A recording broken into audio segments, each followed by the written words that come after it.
The Padres bats have come alive for the second game in a row. They win 7-4 against the Washington Nationals. That is the second game in a row they've scored 7 runs. This is a very good sign that the bats are starting to come alive. They were not great with runners in scoring position, but they did crush home runs, including a 441-foot blast from Juan Soto. This is a great sign, and this is a great momentum shift for this team to build some confidence and really become better and just execute on offense more. Let's talk about it.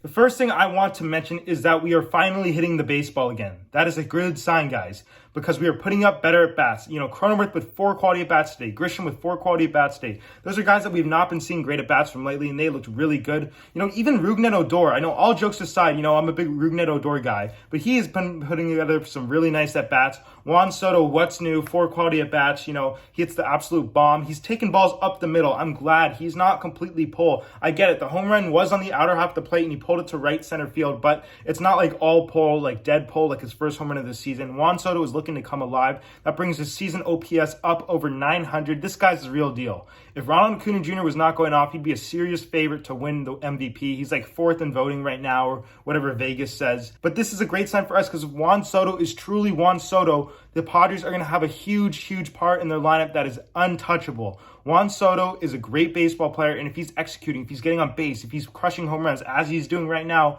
we are in good shape, people. He's hitting over 260. Hopefully he can get that batting average to around 280. That'd be really cool. But the main thing is, as a team, we looked a lot better today. I do want to mention our runners in scoring position was not the best again, but we did score when it mattered, and we scored with runners on first a lot. So maybe those numbers aren't the best to think about, because we were scoring with runners on base. We were not leaving a lot of guys on base. Obviously, there were our moments in the game. But Xander Bogaerts in the first inning with a huge home run to right field. That ball was destroyed, opposite field on a line. Very impressive shot for him. I was watching live. I was just so hyped up. I was like, let's go, get out.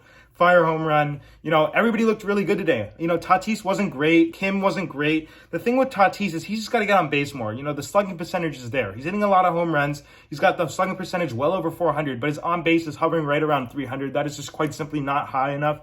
Ha-Seong Kim, the problem with him is this: he just can't hit velo. Gore was touching high 90s in the earlier part of his outing. He was just getting blown away. And it's just, that's what you get with Ha-Seong Kim. You got great defense. He's actually put up like 1.9 B-WAR on the season. So, he's the real deal. It's just that he's not really the best hitter. And that's why I'm not sure why are we hitting him second in the lineup. Maybe Bob Melvin has a reason for that. I'd like to know.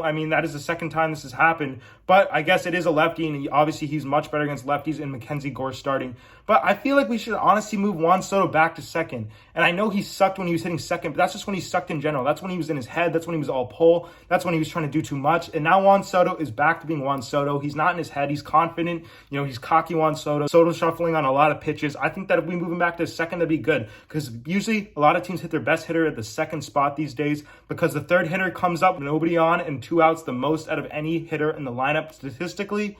So if Juan Soto could hit second, he would theoretically get on the most, and hopefully with more people on with a leadoff hitter. And maybe even have Nando hit third, I love Tatis, but if he's not getting on base that much right now, obviously he's coming off the suspension and the injury and just like a year away from baseball. If we can have Tatis hit third, maybe Bogaerts can hit first. I kind of like that. If Xander can get on base again, obviously he started off the year hot, but then he kind of had that cold stretch. If Xander can get on base, I think he'd be a nice leadoff hitter. But that's besides the point, guys, because we brought it today. We brought it to the field. We played pretty well. I thought Darvish pitched solid. Yes, he did give up 3 earned runs in 6 innings. What a swing by Abrams. That wasn't the best pitch by you, but Abrams just attacked it. And then the next hitter, he just tomahawked one out.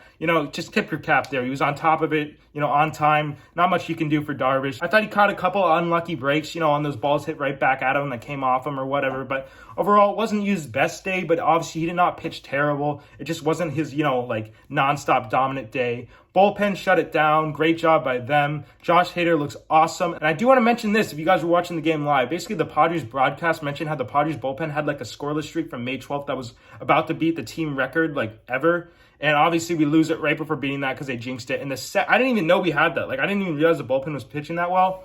But then obviously we lose it at 31 and a third scoreless innings or something like that. It's just kind of annoying. But at the end of the day, I'm happy with this team. But at the end of the day, the Padres bats did come alive. Yes, the runners in scoring position batting average was not the best, but we were scoring with runners on first. We did put up a lot of quality at bats. Like I said, 4 from Cronenworth, 4 from Grisham. That's a great sign. Great signs from them. Odor looked pretty good today again. But I want to know what you guys think. What do you guys think about this game? Let me know your thoughts in the comment section down below. Make sure you guys hit that subscribe button if you yet to do so. Give the video a like and turn on the post notification bell. If you guys like Padres baseball and baseball in general, this is the place to be. But for now, that's it for me. Stay safe, everybody. Thank you guys for watching this video, and I'll see you in the next one.